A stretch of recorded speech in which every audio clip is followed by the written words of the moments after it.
Guys, I'm not gonna lie. The game we saw today, exciting. I thought it was exciting. I thought there was so many things going on. I thought like the beginning of the half was so boring, and then it got to the end of half time. I was like, okay, second half, let's see what we can do. And then second half comes on, entertaining football. I would say for myself, like I really, really enjoyed it. You know, and that's what you want. You want to pay money and you expect goals. You expect assists. You expect good passes of player football. You want your team to do well. And for me, yeah, man, that's what I feel like we did. So big up to the boys that did. Yeah, Man United did well today. Anyways, let's get into it. Let's get into it. Yeah, listen, Bruno. Should I even start with Bruno first, or should I start with Carrick? Let's start with Bruno. Yeah, guys. Even before I start with Bruno, run the intro, bruv.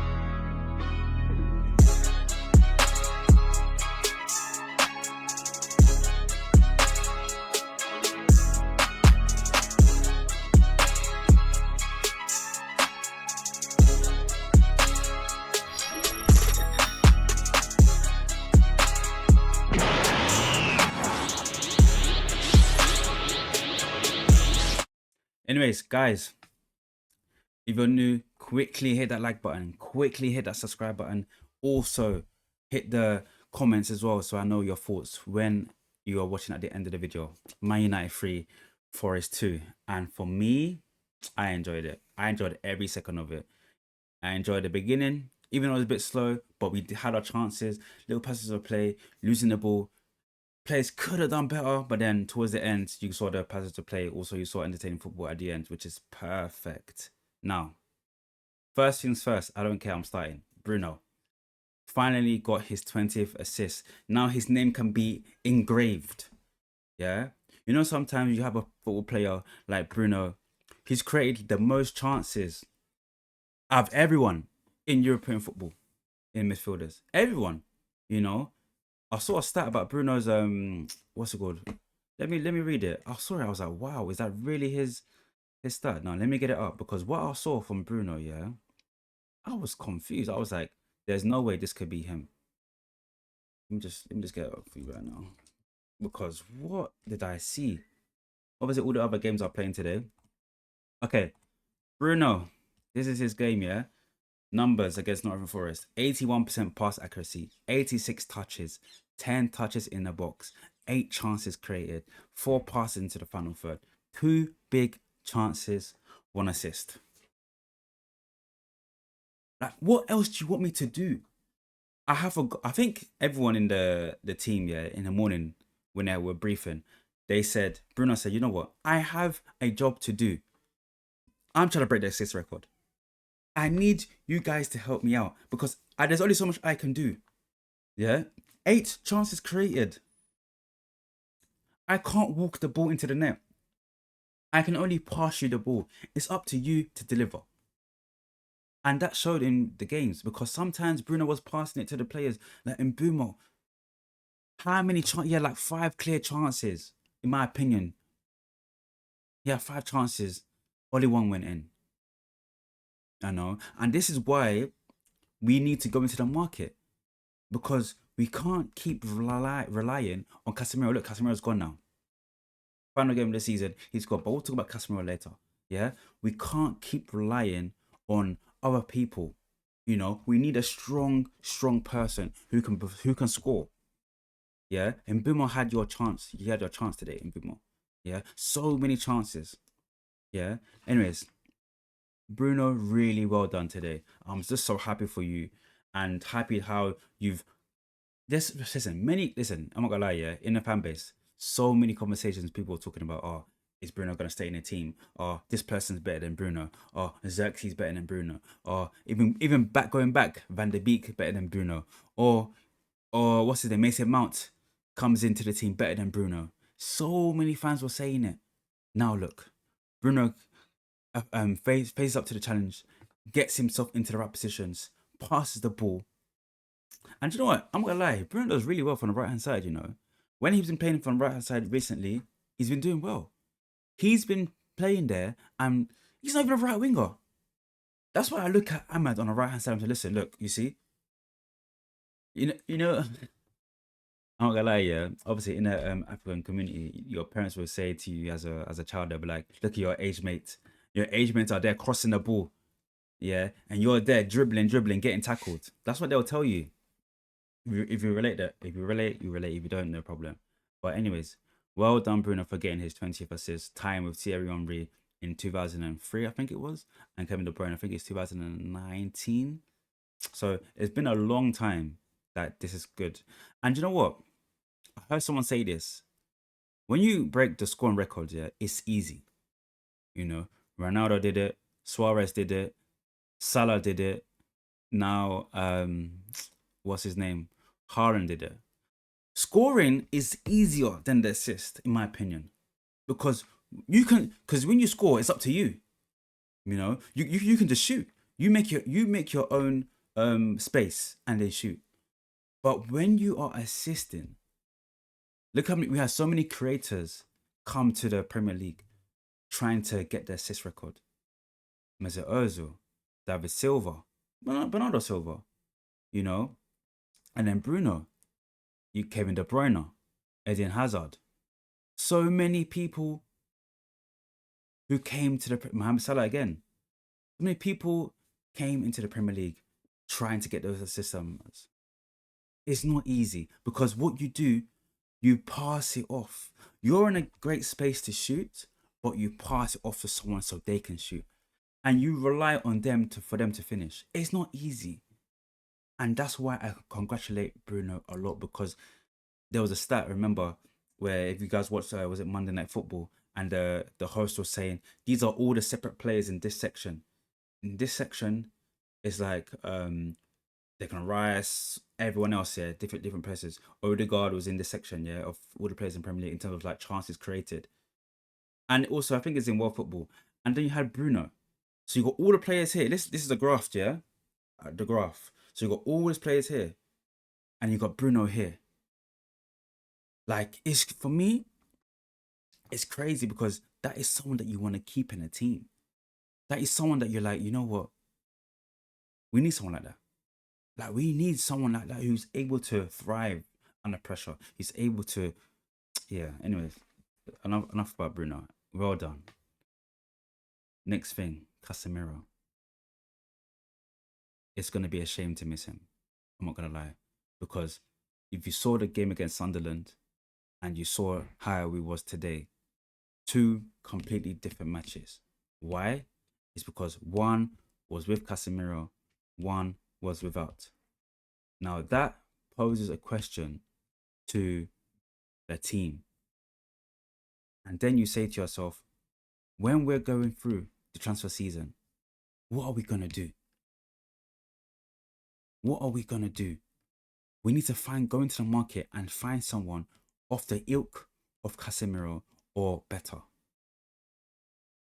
Because how can our most prolific goal scorer be our midfield? Our DM. Not even a striker, the DM. And Casemiro's had one of the best seasons in Man United kit this season. You know? So we need to go into the market. We have to go into the market and find. If it's too many, fair enough. But we can't get no like timid midfielder who's gonna get bounced away from the ball, like Amma did against Anderson. We need to find a midfielder who's strong, who has area presence, and who's a leader and can command the midfield. Great at interception plays, because there's complete difference when Casemiro wasn't in against Sunderland, 0-0. And then when he played against Forest, you saw his presence was there, taking on challenges, intercepting the play. He knew what he was doing.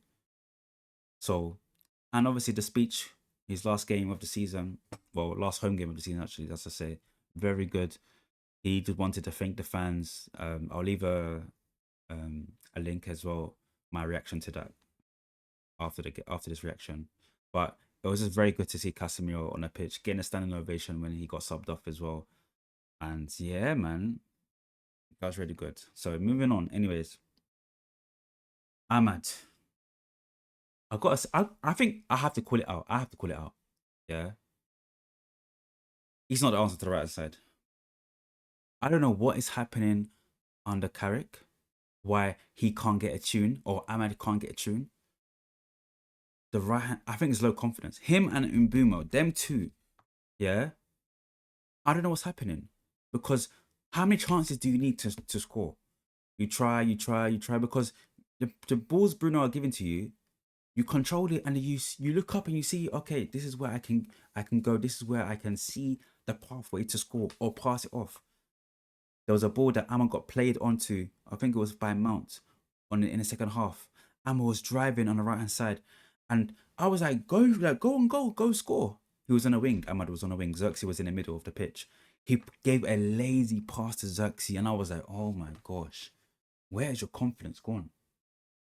You know, I just feel like in those moments there, that's when you need to. If Ahmad finishes today, yeah, with no GA, I swear I'm going to be so annoyed because how much trust should a manager give you to shine? Don't tell me the Amarin effect is still on you. You need to relieve that. Relinquish yourself of that because this is the time now where Carrick has come in, positive energy, positive atmosphere, and you're performing like that. No GA since Carrick yet again. I must get it together because you have almost cost us so many chances and in Bumo of drawing and or losing that game. In Boomer yet again as well. I don't understand this dip and form between you guys. You know, sometimes I'll give you the benefit of the doubt because yes, it's your first season in the Man United kit. You know, the transfer from Brentford to United is different. As you can see, the pressure is different. Every eyes is on you, and we want you to perform. Anyways, so that's about those two. My final take about Carrick is: listen, Carrick's gonna get the job. Yeah, Ineos back the manager. Yeah, after delegation of so many candidates for the job, you gave it to Carrick. Give him what he needs. We need this transfer season, yeah. The summer holiday, we can't get this wrong.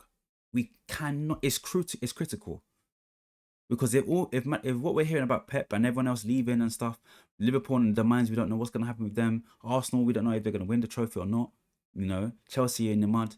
We need to step up our own game because if Man City falls off next season, it's gonna be between Arsenal and Liverpool.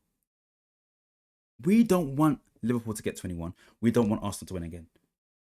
So can we say that we are going to be the team that can stop them? We can't be relying on other teams no more. Is Man United going to be the team to stop Arsenal, Chelsea, Liverpool? Yeah? Man City. Are we gonna step up? Because this transfer window is very crucial. Get the 100 million players. If it's 100 million, pay the money. Because it will work in a long time. But get the right player. Don't just get any player. The right one has to be. So you've given Carrick the 2 years with extended year. Give him time. Yeah. You see the numbers that he did. You didn't give him no money in January. You told him, listen, I'm not going to give you no money. Your task is to get us in the Champions League. He performed well. In his tenure here, he's won in 15 games. He's won 10. Lost 2, drawn 3, I think it was. Yeah, that's amazing. And no one knew. We were 15th in the beginning of the season and we're third. Everyone's all happy now, aren't we? Only because it's Michael Carrick. If his name wasn't Michael Carrick, if he was a Spanish manager, if he was an Italian interim coach, everyone would be saying give him the job. So why not now? Or because he played for Man United before, or because he's an English person. It doesn't matter. He performed what he needed to do. In my opinion, his task was done and he completed the job. So you give it to him. And if he does bad, we sack him. But right now, he does the great things to do for him to achieve. So let's give him another couple years. Get the right people. This is up to Carrick now because he's been a player of the club. So he knows the DNA of Man United. Give him the job. Let's see what he can do. Guys, it's been your boy Preme. Like, comment, subscribe. Let me know what your thoughts are. Take care. Peace.